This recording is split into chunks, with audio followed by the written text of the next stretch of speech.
Hello student, आज देखें हम चैप्टर 2 इनवर्स ट्रिग्नोमेट्री फंक्शन शुरू कर रहे हैं। अब आपने देखा होगा इनवर्स से क्या मतलब आ रहा है। आपने अब तक पढ़ा था ट्रिग्नोमेट्री, अब आगे इनवर्स ट्रिग्नोमेट्री। पहले तो आप देखिए 11वीं क्लास की जो ट्रिग्नोमेट्री है, एक बार यदि वो नहीं अच्छी तरह से की है तो उसको कर लीजिए, क्योंकि आपका इससे आगे चलेगा डिफरेंशियल वाला चैप्टर। डिफरेंशियल और इंटीग्रल में भी पूरा ट्रिग्नोमेट्री यूज होता है। और इस चैप्टर में उस ट्रिग्नोमेट्री का इनवर्स बिल्कुल रेसिप्रोकल है, उल्टा है। अब इसमें हम देखते हैं कैसे क्वेश्चन किए जाएंगे। और ये चैप्टर 1 से भी रिलेटेड है, चैप्टर 2 चैप्टर 1 से भी रिलेटेड है, परंतु बहुत ज़्यादा नहीं है। 1 चैप्टर से बहुत ज़्यादा रिलेटेड नहीं है। जो आएगा वो इसी में हम बता देंगे, इसलिए चैप्टर 2 पहले करा रहा हूँ। चैप्टर 1 कुछ बड़ा है चैप्टर, और थोड़ा सा बोरियत भी है। बच्चे से करने में बोरियत मानते हैं, आसान है परंतु कुछ बोरियत है, इसलिए हम चैप्टर 2 कर रहे हैं पहले।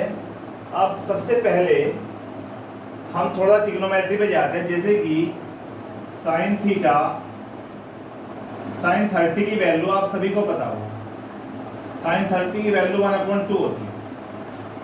वहाँ पे जब 11th में आपने 9th में 11th में 10th में पढ़ा था तो साइन 30 की वैल्यू 1/2। यहाँ पर क्या पूछा जाता है, जैसे यहाँ पर दे देगा साइन इनवर्स 1/2, यानी कि इसका मतलब हो गया कि 1/2 साइन में किसकी वैल्यू होती है। देखिए उल्टा हो गया ना, यहाँ पर तो साइन 30 की वैल्यू क्या थी 1/2, परंतु यहाँ पर क्या कहा 1/2 साइन में किसकी वैल्यू है, तो 1/2 साइन में किसकी वैल्यू है 30 की। तो इसका मतलब क्या हो गया, साइन इनवर्स 1/2 अगर रखें तो क्या आ जाएगा 30 आ जाएगा।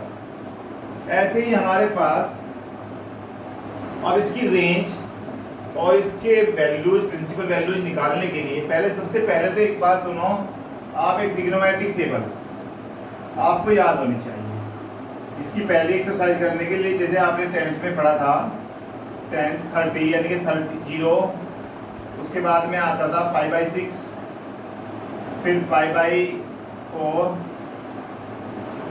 फिर π/3 और फिर π/2। आगे भी ऐसे चलते चला जाता है, π/2 से आगे भी पाई तक चला जाता है। हम साइन ले, साइन फिर कोस।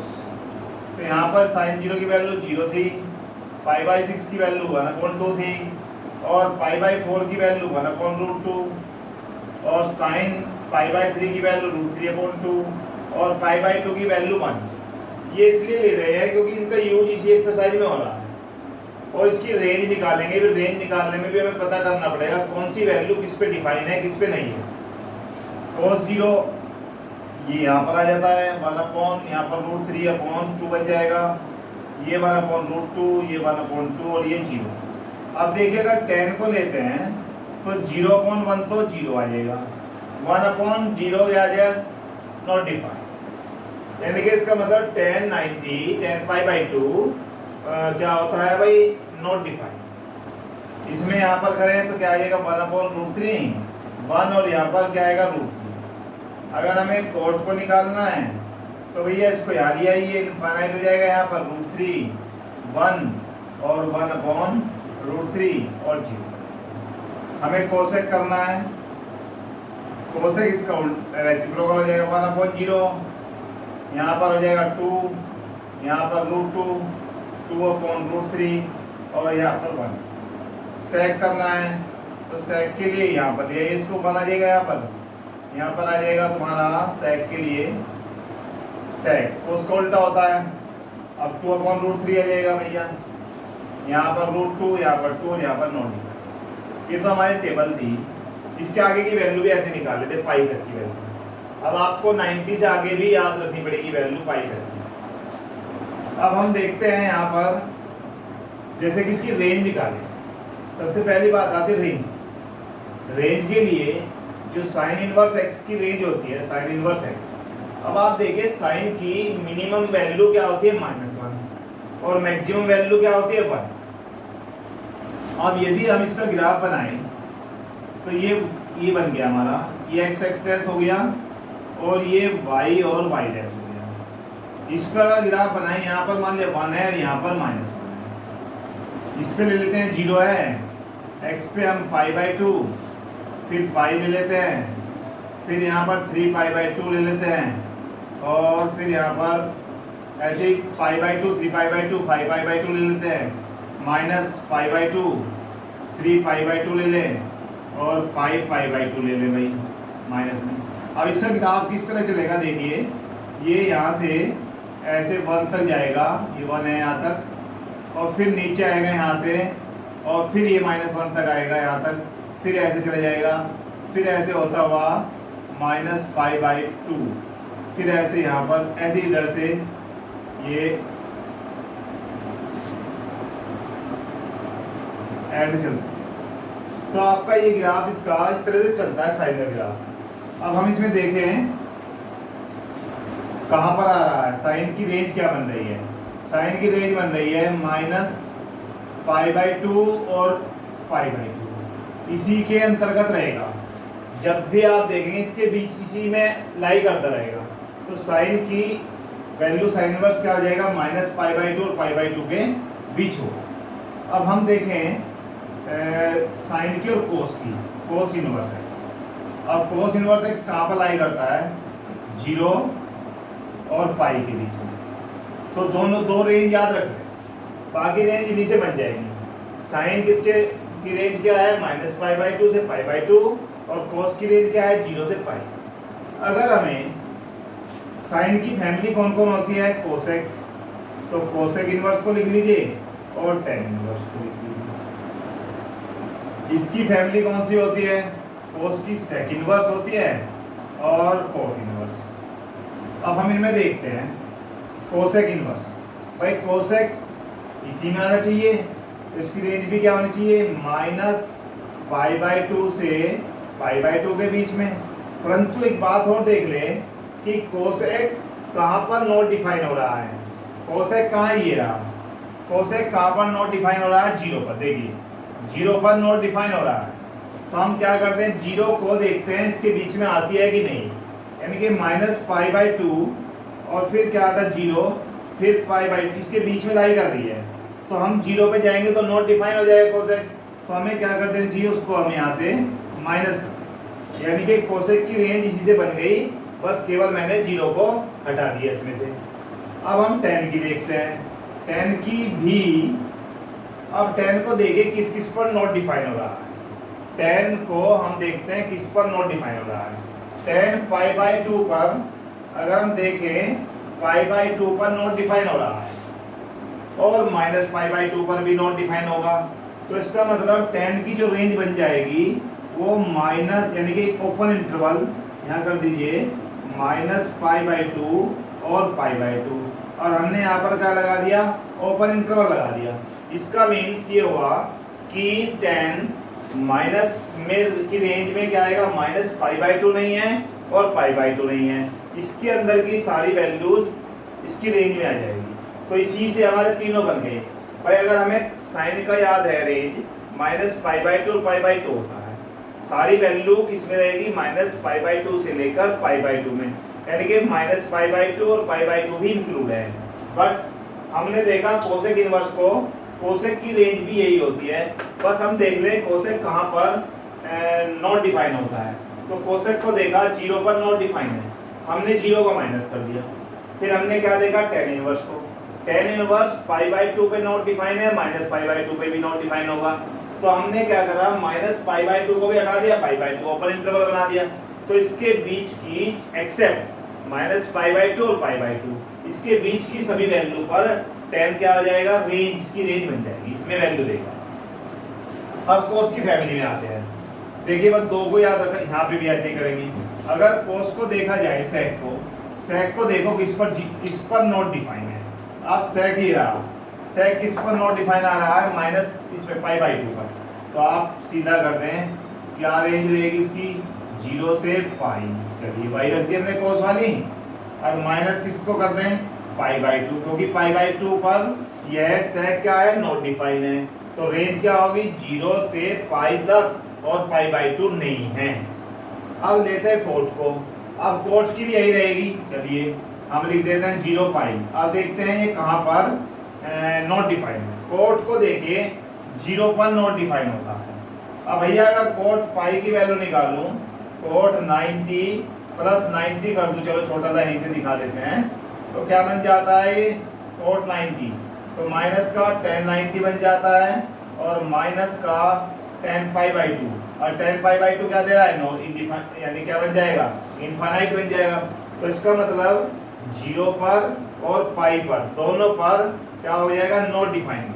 अब हमारा क्या होगा, कोट का यहाँ पर भी 0 पर भी और पाई पर भी क्या हो गया, नॉट डिफाइन। तो हम यहाँ पर क्या लगा दें, ओपन इंटरवल। तो इसका मतलब 0 और पाई इंक्लूड नहीं है, इसके बीच की सभी वैल्यू हैं। तो हमारी अगर ये रेंज हमें याद है, हमें जो प्रिंसिपल वैल्यू या कोई भी वैल्यू निकालनी होती है, वो सब वैल्यूज इन्हीं में से प्रिंसिपल वैल्यू निकले। एक तो ये और ये दोनों, तो ये याद होना चाहिए आपको। अब हम चलते हैं इससे कुछ आगे। जैसे कि आपका नॉर्मल ट्रिग्नोमेट्री है। अब नॉर्मल ट्रिगो और inverse trigo, normal trigo inverse trigo की, यानी कि इनवर्स ट्रिगो बिल्कुल उल्टा है, रेसिप्रोकल है। अब हम बात करें, जैसे कि तुम्हारा नॉर्मल ट्रिगो में आता था, नॉर्मल ट्रिगो जो अब तक आपने पढ़ी, क्या कहती थी नॉर्मल ट्रिगो, कि भाई साइन माइनस थीटा आ गया। अब साइन माइनस थीटा क्या करेगा, साइन इसे खा थोड़ी ना जाएगा, इसे बाहर निकाल लेगा। तो हम क्या कह सकते हैं, माइनस साइन थीटा कर दें। कहीं पर आ गया कोसेक माइनस थीटा, तो कोसेक माइनस थीटा भी क्या हो जाएगा भाई, माइनस बाहर आ जाएगा, कोसेक थीटा हो जाएगा। ऐसे ही टेन भी ऐसे निकाल देता है, टेन माइनस थीटा, और ये क्या हो जाता है, माइनस टेन थीटा। और कोट वाला भी, कोट माइनस थीटा भी माइनस कोट थीटा हो जाती है। यानी कि ये चारों क्या करते हैं, इनमें से अपने इस माइनस को बाहर निकाल देते हैं। बट जब कोस आता है, आप कोस को देखिए, जब कोस आता है, कोस माइनस थीटा, तो यह कोस से माइनस को खा जाएगा और कोस थीटा बन जाएगा। ऐसे ही सेक, सेक आएगा तो सेक माइनस थीटा, यहाँ पर क्या बना देगा, सेक थीटा। परंतु ट्रिग्नोमेट्री के, नॉर्मल ट्रिगो के इनवर्स ट्रिगो में कुछ रूल तो सेम है ये वाले भाई। इसके रूल लगभग जो साइन की फैमिली वाले हैं उनमें तो सेम है, बट जब हम कोस की फैमिली में जाते हैं वहां पर ये रूल चेंज हो जाते हैं। अब देखते हैं कैसे होते हैं, इसके रूल कैसे बनते हैं। हम यही, चलो इसे यही छोड़ देते हैं। हम लेते हैं जैसे कि साइन इनवर्स माइनस थीटा, तो साइन इनवर्स माइनस थीटा को माइनस साइन इनवर्स थीटा लिखा जा सकता, ठीक है। अब तुम कहोगे साइन वाले को भी लिखा जा सकता है, टेन वाले को भी ऐसे ही कर सकते हैं, टेन इनवर्स माइनस थीटा को माइनस टेन इनवर्स थीटा, और यदि कोसेक इनवर्स माइनस थीटा है तो इसको भी माइनस कोसेक इनवर्स थीटा लिखा जा सकता है। ये साइन की जो फैमिली वाले हैं इनमें तो सेम रूल यही वाले हैं, बट जब कोस वाले में जाते हैं, अब कोस इनवर्स अगर कहीं पर आपको मिले कोस इनवर्स माइनस थीटा, अब ये क्या करेगा, तुम कहोगे कि सर ये तो कोस को खा जाएगा, तो यहाँ पर क्या कर देता था, कोस आप लिख दीजिए बस सीधा कोस इनवर्स थीटा, बट नहीं, ये क्या करता है, ये इसमें यहाँ पर बन जाता है pi minus cos inverse theta. और सिमिलरली सेम टाइप से आपके इस फैमिली में कौन कौन आया, सेक इनवर्स माइनस थीटा और कोट इनवर्स माइनस थीटा, ये भी ऐसे ही pi minus sec inverse theta और यहाँ पर pi minus cot inverse theta. ये हमारे पास ट्रिग्नोमेट्री का सारा आ गया। अब हम इसको एक को प्रूव करके दिखाते हैं। इसको अगर प्रूव करें और इसमें से भी एक को ले लेते हैं, उन्हें प्रूव करें तो इनका प्रूफ कैसे होता है।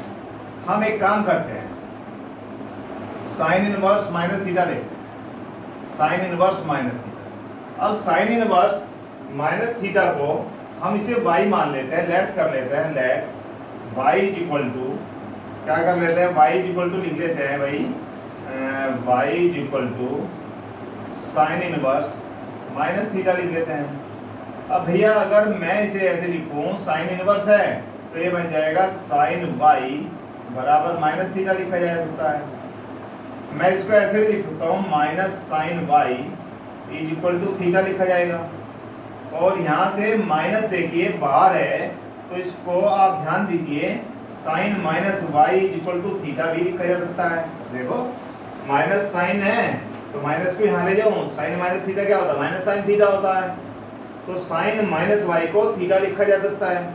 अब मैं इसको minus y is equal to sine inverse theta लिख सकता हूँ और y इज इक्वल टू क्या लिख सकता हूँ, माइनस साइन इनवर्स थीटा लिख सकता हूँ। अब आप देखिए इक्वेशन फर्स्ट में मैंने y को क्या माना है, इक्वेशन सेकंड में y क्या आया, दोनों में y आ गया।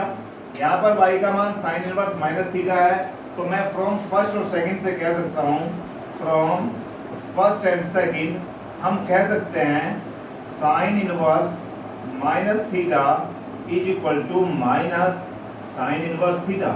आप इसको देख लीजिए, ये बन गया। इसी तरह टेन इनवर्स का बन जाएगा, इसी तरह कोस इनवर्स का बन जाएगा। ये हमारा तीनों के तीनों साइन वाली फैमिली के बन गए। अब हम कोस वाले को देखते हैं। चलिए हम लेट कर ले, लेट जैसे वहां पे किया था, y इज इक्वल टू, जिसको हम लेके चल रहे हैं इसको ले रहे हैं कोस को, y is equal to cos inverse minus theta लिख लेते हैं, या minus theta is equal to क्या हो जाएगा भैया, कोस y हो जाएगा, या थीटा इज इक्वल टू क्या हो जाएगा, माइनस कोस y हो जाएगा। अब आप मुझे बताइए, क्या मैं माइनस कोस y को कोस माइनस y लिख सकता हूँ? बिल्कुल नहीं लिख सकते, गलत हो जाएगा। क्यों हो जाएगा? कोस माइनस थीटा में तो कोस इसे खा जाता है। देखिए कोस माइनस थीटा तो कोस थीटा के बराबर आता है, परंतु मैं को माइनस कोस y को ऐसे नहीं लिख सकता। तो क्या लिख सकता हूँ, देखिए इसे मैं ये लिख सकता हूँ, कोस पाई माइनस y बराबर थीटा। तुम कहोगे सर ये कैसे आ गया? भैया आप यहाँ जाइए, सेकंड क्वाड्रेंट में चले गए, कोस पाई माइनस y क्या होता है, सेकंड क्वाड्रेंट में चले गए और सेकंड में कोस किसका होता है, माइनस का होता है। तो मैं माइनस कोस y को कोस पाई माइनस y कर सकता हूँ और इज इक्वल टू थीटा। तो मैं ऐसे भी कर सकता हूँ, pi minus y is equal to cos inverse theta. अब हमारे पास पाई को इधर ले आइए, pi minus cos inverse theta is equal to y। ये क्या था, इक्वेशन फर्स्ट, ये क्या है, equation second.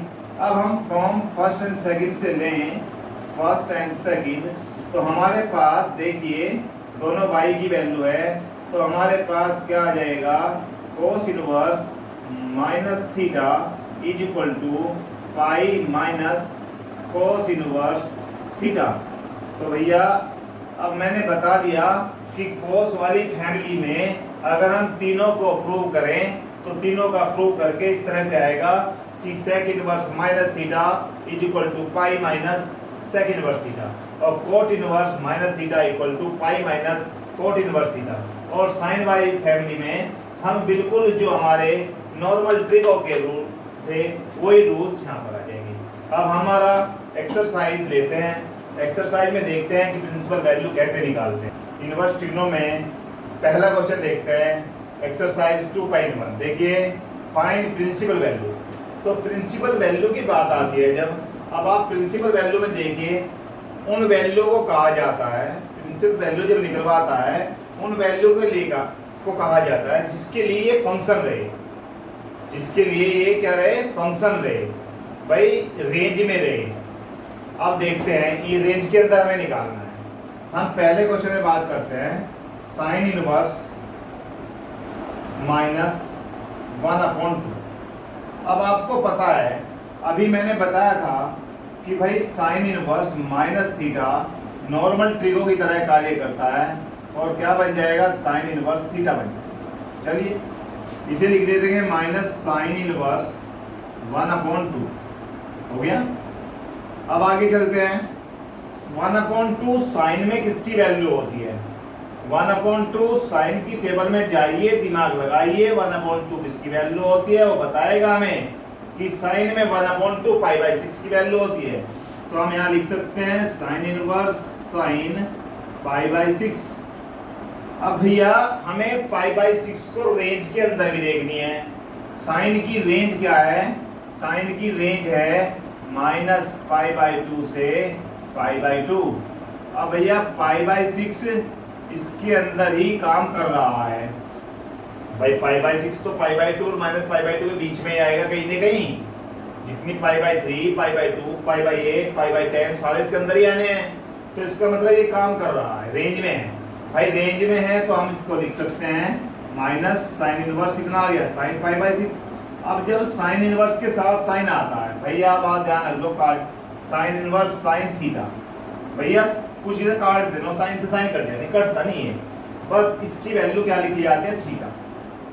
Sine inverse sine theta क्या लिखते हैं? थीटा। तो यहाँ पर माइनस साइन इनवर्स साइन को छोड़ दें, केवल क्या आ जाएगा? π/6। तो इसका मीन्स क्या आ गया? इसका मीन्स ये आ गया साइन इनवर्स -π/-½ की वैल्यू क्या हो जाएगी? -π/6। ये आंसर है, π/6 हमारा आंसर आ गया। अब वो छोटे छोटे क्वेश्चन हैं, सेकंड लेते हैं। सेकंड इसका सेकंड क्वेश्चन, cos इनवर्स √3/2। अब cos √3/2 cos में किसकी वैल्यू होती है? √3/2 cos में किसकी वैल्यू होती है? जाइए उसमें देखिए, cos में टेबल में जाइए, वहां पर वो बताएगा कि किसकी वैल्यू होती है। पहले तो सीधा निकाल लेते हैं भाई, cos π/6 की वैल्यू √3/2 होती है। अब यहाँ पर हमें याद करना पड़ेगा कि √3/2 किसकी वैल्यू होती है। तो यहाँ पर हम क्या लिख दें? cos इनवर्स cos π/6 लिख दें। अब हमारे पास माइनस तो था नहीं, हम माइनस को लाते, हमारे पास ये आ गया। तो यहाँ पर क्या आ जाएगा? π/6 आंसर आ गया। यहाँ पर ये लिखेंगे π/6 इसमें बिलोंग्स करता है, रेंज में करता है भाई। ये देखना पड़ेगा पहले कि ये रेंज में है कि नहीं। cos की रेंज क्या थी? cos की रेंज थी भाई 0 से लेकर पाई, यानी कि 0 से पाई के बीच में लाई कर रहा है कि नहीं? वेरी गुड, बिल्कुल कर रहा है, π/6 लाई। तो इसका मतलब इसकी प्रिंसिपल वैल्यू क्या हो जाएगी? π/6। थर्ड पार्ट लेते 3 लेते हैं। 3 में है कोसेक इनवर्स 2। चलो जी, कोसेक इनवर्स 2। अब याद करो cos 2 कोसेक में किसकी वैल्यू होती है? भाई 2 जो है कोसेक में साइन π/6 की वैल्यू 1/2 होती है, तो उसका उल्टा हो जाएगा। तो ये हो जाएगी कोसेक π/6। आगे क्या आ गया? π/6। अब देखते हैं इसकी रेंज हमारी π/6। इसकी रेंज क्या रेंज है इसकी? देखिए कोसेक की रेंज मैंने बताया था कि भाई -π/2 और π/2 के बीच में रहता है, परंतु 0 इसमें से निकाल देते हैं। क्यों निकाली थी 0? क्योंकि 0 पर यह नॉट डिफाइन हो जाता है। कौन? कोसेक। तो भैया π/6 तो 0 नहीं है, बट -π/2 और π/2 के बीच में ही लाई कर रहा है। तुम कहोगे सर कैसे लाई कर जाता है? यहाँ 0 थी, तो यहाँ पर चले हम, यहाँ मान लिया माइनस का π/2 है, तो यहाँ से हम चलें तो यहाँ π/3 भी यहीं आएगा, π/6 भी, π/4 भी, π/5 भी माइनस की इधर से आएंगे सारे।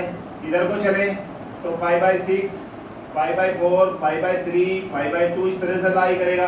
तो सारी वैल्यू इसके पीछे बहुत सारी वैल्यू होंगी, वो सब इन्हीं के बीच में लाई करेगी। और 0 को हमने निकाल दिया भाई, 0 तो हमारी आई नहीं वैल्यू, तो छोड़िए, हमारा तो आंसर क्या आ गया? प्रिंसिपल वैल्यू आ गई π/6। आगे लेते हैं क्वेश्चन नंबर फोर्थ पार्ट।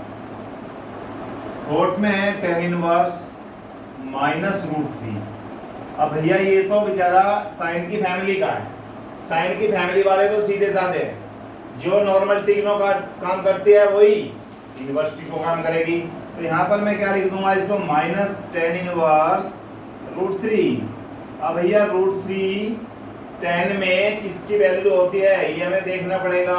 तो किसकी होती है? π/3 की होती है। -tan inverse tan π/3।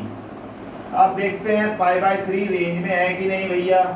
π/3 tan की रेंज को याद कीजिए, tan की रेंज थी, बिलोंग्स कर रहा था ये -π/2 और π/2 के ओपन ब्रैकेट में, यानी कि -π/2 और π/2 को छोड़कर उसके बीच में सभी वैल्यू इसकी रेंज में आती है tan की। तो भाई रेंज में तो है, हमारा काम हो रहा है। यहाँ पर आंसर क्या बन जाएगा? माइनस का π/3। क्वेश्चन 4 हो गया। 5 देख लेते हैं। 5 cos इनवर्स -1/2। अब भैया तुम्हें पता है cos इनवर्स -π/2 यानी cos इनवर्स माइनस थीटा, यह नॉर्मल ट्रिगो की तरह काम नहीं करता। तो क्या किया जाए, ये लिखा जाता है pi minus cos inverse theta. तो हम इसको तो ब्रैकेट में कर दीजिए, इसको हम क्या लिख सकते हैं, देखिए इसको लिख सकते हैं पाई माइनस cos इनवर्स 1/2 लिख सकते हैं। अब चलिए आगे चलते हैं। भैया 1/2 cos में किसकी वैल्यू होती है, अब बताओ, आप सोचो। cos इनवर्स cos 1/2 शायद π/3 की वैल्यू होती है। आप लिख दीजिए cos π/3। अब देखिए π/3 बिलोंग्स करता है कि नहीं, रेंज में आता है कि नहीं। भाई π/3 बिलोंग्स करेगा 0 पाई के बीच में। वेरी गुड, बिल्कुल कर रहा है। तुम कहोगे जब कर ही रहे तो हमें क्या जरूरत पड़ रही, भैया दिखाना तो पड़ेगा कर रहा है कि नहीं, क्या पता ना करे कहीं पर। यहाँ पर पाई रखा रहने तो यहाँ पर क्या आ जाएगा -π/3। अब देखिए 3 एलसीएम हो जाएगा 3 पाई माइनस पाई, तो कितना हो जाएगा 2 π/3। इस तरह से हमारे 5 क्वेश्चन हो गए। अब हम लेते हैं आगे का क्वेश्चन लेंगे, क्वेश्चन नंबर 6 क्वेश्चन। अब 6 क्वेश्चन में क्या है, देखिए वेरी सिंपल तरीके से अभी आप बिल्कुल क्लियर आपको समझ में आने लगे। tan इनवर्स माइनस, आप जाइए पूछिए से tan, भाई तू किसकी फैमिली का है, ये बताएगा भाई तो साइन की फैमिली का। साइन की फैमिली का तो नॉर्मल ट्रिगो लगा दो, माइनस tan इनवर्स 1 हो जाएगा। भैया 1 को पूछिए 1 किस tan में किसकी वैल्यू होती है, तो tan बताएगा भैया tan/4 की π/4 की वैल्यू होती है। तो माइनस क्या आ जाएगा tan इनवर्स, क्या आ जाएगा tan π/4। अब देखते हैं π/4 रेंज में है कि नहीं है। आप यहाँ लिखिए π/4 बिलोंग्स टू, अब tan की आप देखिए जरा क्या होती है रेंज, माइनस tan की होती है भाई ओपन इंटरवल में -π/2 से π/2। अब हमारे पास पक्का π/4 बिलोंग्स कर रहा है, इसी में कर रहा है। तो हमारे पास आंसर देखिए क्या आ गया, -tan से tan खत्म हो जाएगा π/4। हमारा आंसर क्या बन जाता है -π/2। आगे चलते हैं, आगे है sec इनवर्स 2/√3। आप फटाफट इससे, तो बिल्कुल सिंपल क्वेश्चन है, इससे पूछ लीजिए भैया sec आप 2/√3 किस में होते हैं, तो ये बता देगा मैं π/6 में होता हूँ। भाई 2/√3 है ना, तो हम किससे पूछेंगे, sec से। इससे पूछेंगे 2/√3 sec से कि भाई sec में 2/√3 किसकी वैल्यू होती है, तो ये बताएगा हमें कि π/6 की वैल्यू होती है। तो हम यहाँ क्या पर रख देंगे sec π/6। अब हम देखें π/6 इसकी रेंज में आता है कि नहीं। अब sec के लिए क्या था हमारे पास रेंज, यानी क्या लिखिए π/6, sec की रेंज क्या थी भैया, ये बिलोंग्स करता है किसमें, 0 से पाई। चलो cos वाली फैमिली का है, और किसको हटा दें, π/2 पर ये क्या था, नॉट डिफाइंड था। भैया π/6 तो इसके बीच में आ रहा है, π/2 तो है नहीं है, तो पक्का हमारा काम हो जा रहा है। और आंसर क्या आ गया, π/6। क्लियर भाई, π/6 बिलोंग कर रहा है 0 और पाई में। और 0 देखिए इसकी रेंज क्या है, 0 से पाई, 0 भी है पाई भी है, और इसके बीच के सारे नंबर हैं। बस केवल -π/2 अगर यहाँ आ जाता तो हम तुरंत लिख देते नॉट डिफाइंड, ये इस रेंज में ही नहीं है तो प्रिंसिपल वैल्यू ही नहीं आती। अब हम देखते हैं आगे 9th question, 8th question. 8th में है भाई कोट इनवर्स √3। आप √3 से पूछिए भाई कोट में किसकी वैल्यू होती है, तो √3 बता देगा π/6 की वैल्यू होता है। Cot inverse cot π/6। आप π/6 को देखिए कि इसकी रेंज क्या है, π/6 बिलोंग करता है कि नहीं रेंज में। अब कोट की रेंज आपको पता है कोस फैमिली का है, और कोस फैमिली में 0 और पाई ओपन इंटरवल में रखा है, यानी 0 और पाई को छोड़कर इनके बीच की सभी वैल्यू रेंज में है, π/6 रेंज में है। तो आंसर क्या आ जाता है π/6। आगे चलते हैं 9th क्वेश्चन पर। 9th क्वेश्चन में देखिए cos इनवर्स -1/√2। भैया cos आ रहा है, माइनस लग रहा है। आप इससे पूछे भैया नॉर्मल ट्रिगो की तरह काम करेगा नहीं, ये बता देगा कि मैं नहीं करूंगा नॉर्मल ट्रिगो की तरह काम। तो किसकी तरह करेगा भाई, पाई माइनस, अभी प्रूव करके दिखा, आप इसे लिख देंगे पाई माइनस कोस इनवर्स 1/√2। अब आप पाई को यही लिखिए माइनस कोस इनवर्स, आप जाइए इस पर तो ये बता देगा किसकी वैल्यू है, कोस में पाई/4 की वैल्यू है। कोस इनवर्स कोस पाई/4 तो क्या बन जाता है, पाई/4 को आप देखिए पहले कि ये रेंज में है कि नहीं, बिलोंग्स करता है किसमें, 0 और पाई, वेरी गुड कर रहा है। पाई माइनस क्या जाएगा पाई/4 और पाई माइनस पाई/4 क्या बन जाएगा 3 पाई/4। नौवां क्वेश्चन हमारा हो गया। अब क्वेश्चन नंबर 10 देख लेते हैं। क्वेश्चन नंबर 10 क्या कहता है भाई, 10th में है cosec inverse -√2। Very simple, cosec किसकी फैमिली का है, साइन की फैमिली का है। साइन की फैमिली वाले नॉर्मल ट्रिगो की तरह काम करेंगे। अब नॉर्मल ट्रिगो की तरह काम करेंगे तो भैया माइनस बाहर आ जाएगा, कोसेक इनवर्स √2 आ जाएगा। अब कोस माइनस कोसेक इनवर्स √2 कोसेक में किसकी वैल्यू होती है भाई, पाई/4 की वैल्यू होती है। तो आप लिखते हैं कोसेक पाई/4। अब यहाँ पर कोसेक इनवर्स और कोस आ गया तो माइनस पाई/4 आंसर। अब यहाँ पर वो दिखा दीजिए आप, पाई/4 रेंज में आता है कि नहीं, बिलोंग्स करता नहीं, तो यानी कि ये किस में करेगा भाई, यहाँ लिख देते हैं पाई, इससे पहले लिखना चाहिए वैसे तो, यहाँ पाई/4 बिलोंग्स करेगा किसमें भाई, साइन वाली फैमिली में, -पाई/2 से पाई/2 और -0 इसमें करेगा भाई, आ रहा है हमारा, ये तो बिल्कुल सही है। तो आंसर क्या आ गया -पाई/4। इस तरह हमारे क्वेश्चन 10 तक कंप्लीट हो गए। अब लेते हैं आगे का क्वेश्चन। अब हम क्वेश्चन नंबर 11 में इसकी वैल्यू फाइंड करते हैं। देखिए tan इनवर्स 1, अब एक एक को ले लेंगे और आराम से पहले इनकी वैल्यू निकाल लें।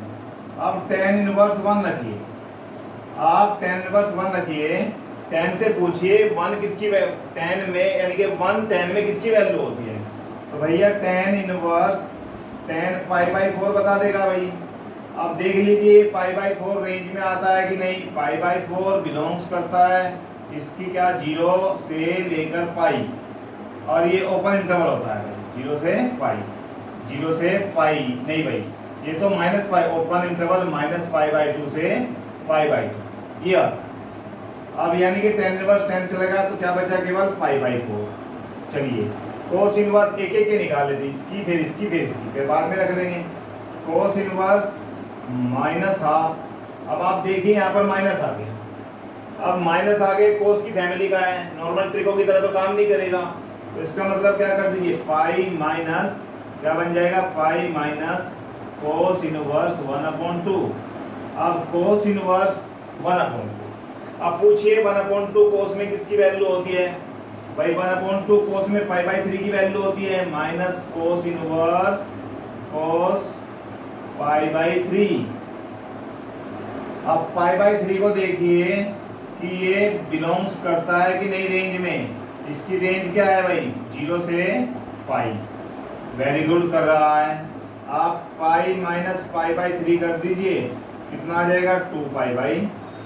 कोस इनवर्स क्या निकलेगा, हमारे पास बचा साइन इनवर्स 1/2, आप कर दीजिए साइन इनवर्स 1/2, माइनस का है भैया, तो माइनस का है तो नॉर्मल ट्रिको की तरह काम करेगा, तो यहाँ शुरू में माइनस निकाल देगा बाहर, साइन इनवर्स 1/2। अब इससे पूछिए साइन में 1/2 किसकी वैल्यू, साइन पाई/6 की वैल्यू, तो क्या आ जाएगा -पाई/6, यानी कि देख लीजिए पाई/6 बिलोंग कर रहा है कि नहीं, यानी वेरी गुड कर रहा है। आप आगे चलिए, क्या आ गया -पाई/6। अब तीनों को ऐड कर दीजिए, हमारे पास क्या आया पहले वाले का पाई/4, प्लस क्या आया 2 पाई/3, और फिर क्या आया माइनस का पाई/6 2 पाई/3 और माइनस पाई/6। एलसीएम ले लें तो कितना आएगा 12, 4 3 जा 3 पाई, 3 4 जा 4 2 जा 8 पाई, और माइनस कितना आ जाएगा 2 पाई, 8 और 3 11। तो हमारे पास एक बार फिर देख लो भाई, हमारे पास क्या आया पाई/4, तो यहाँ 11 पाई में से 2 पाई जाएगा तो क्या बचेगा 9 पाई, और 9 पाई/12। अब काट दिए 3 से 4 जा, तो आंसर बन जाता है 3 पाई/4। हम अलग अलग सबकी वैल्यू निकाल लेंगे और सबको बाद में सिंप्लीफाई कर देंगे। ऐसे ही question number next, cos inverse 1/2, इसमें तो कुछ निकालने की आवश्यकता ही नहीं, सीधा cos इनवर्स 1/2 निकालना है। आप आ जाइए, इसे कर दीजिए cos इनवर्स, cos में किसकी वैल्यू है भाई π/3 की वैल्यू, ये तो याद करनी पड़ेगी, आप टेबल बना लीजिए साथ में। 1/2 cos में किसकी वैल्यू होती है π/3, तो आपके पास ये क्या आ जाएगा π/3। आप आइए इसके पास साइन इनवर्स, इसको आप नोट उसमें भी रख के देख लीजिए, π/3 बिलोंग्स कर रहा है 0 से पाई, इसकी रेंज क्या थी 0 से पाई थी। चलिए अब आ जाता है साइन इनवर्स 1/2, आप sine inverse 1/2, sine inverse sine 1/2 π/6 की वैल्यू है भैया। अब हमारे पास साइन इनवर्स 1/2, यहाँ पर 2 तो बाद में लेंगे, यहाँ पर साइन इनवर्स 1/2 था तो यहाँ पर क्या गया π/6। अब देखिए π/6 साइन की उसमें बिलोंग्स कर रहा है कि नहीं, -π/2 बिल्कुल कर रहा है, तो हमारे पास क्या आ जाता है π/6। यहाँ पर क्या आ गया π/3। अब उसमें चलते हैं, यहाँ पर रखते हैं वैल्यू π/3 प्लस 2 इंटू π/6, 2 से कट गया तो π/3 प्लस π/3, तो यहाँ पर क्या आ गया 3, तो 2π/3, आंसर क्या आ जाता है 2π/3। इस तरह से हमारा 11th और 12th दोनों क्वेश्चन कंप्लीट हो गए। आगे चलते हैं, फाइंड द वैल्यू, हमें 13 और 14 दोनों क्वेश्चन एमसीक्यू है। अब ये दिया y sin inverse x = y, तो y कहाँ पे लाई कर रहा है, y को देख रहे हैं, इसके एमसीक्यू 4 ऑप्शन में दिया हुआ है कि y कहाँ पर लाई करेगा। हम एक काम कर सकते हैं, x = क्या लिख सकते हैं sin y। अब देखते हैं साइन की रेंज क्या होती है भाई, यानी कि y कहाँ पर बिलोंग करना चाहिए, y बिलोंग करना चाहिए -π/2 और π/2 में बिलोंग करना चाहिए। तो इसका मतलब इसे हम ऐसे लिख सकते हैं -π/2 <= y और <= π/2। भाई π/2 या π/2 -π/2 से बड़ा या π/2 और π/2 के इक्वल तक हो सकता है भाई, तो इसका मतलब y की रेंज क्या हो जाएगी ये वाली। तो आंसर कौन सा आ गया बी, एमसीक्यू इसका है बी आंसर। अब इसे लेते हैं, ये तो सिंपल वैसा ही क्वेश्चन है, tan इनवर्स √3 को निकाल लेते हैं पहले। अब tan इनवर्स √3, आप पूछिए tan से, भाई tan में किसकी वैल्यू है, tan में tan π/3 की वैल्यू है, tan इनवर्स tan π/3। अब भैया π/3 को देखिए रेंज में आ रहा है कि नहीं, π/3 tan की क्या रेंज होती थी, माइनस स्मॉल ओपन ब्रैकेट -π/2 से π/2। अब इसका मीन्स ये तो हमारा काम कर रहा है, तो इसकी वैल्यू क्या बन जाएगी π/3। सेक इनवर्स को देखिए, सेक इनवर्स -2, ये तो कोस की फैमिली का है, नॉर्मल ट्रिगो की तरह तो काम नहीं करेगा, तो यहाँ पर कर दीजिए पाई सेक इनवर्स 2। अब आप देखिए 2 सेक में किसकी वैल्यू होती है, 2 सेक में π/3 की वैल्यू होती है, तो पाई सेक इनवर्स सेक π/3। अब भैया सेक π/3, तो पाई माइनस ये तो खत्म हो जाएगा, खत्म काटेंगे तो है नहीं, बस सेक इनवर्स सेक छूट जाता है π/3 और हमारे पास क्या बचेगा, यहाँ पर बचेगा 2π/3। तो इसका ऑप्शन देख लीजिए एमसीक्यू में, जो सेकंड नंबर का है बी पार्ट, पाई माइनस π/3 करें तो हमारे पास क्या आ जाएगा 2π/3 आ जाएगा। अब इसका बताया 2π/3, अब 2π/, अब इसमें वैल्यू देखते हैं, इसकी वैल्यू देखते हैं क्या क्या आएगा भाई। यहाँ पर π/3 आ गया, माइनस 2π/3 आ गया, तो यहाँ पर एलसीएम कितना आया 3, तो पाई -2π, तो माइनस का π/3 क्या आएगा -π/। अब देखो इसका एमसीक्यू आंसर कौन सा हो, बी पार्ट। तो इस तरह से हमारी 2.1 एक्सरसाइज कंप्लीट होगी। Thank you.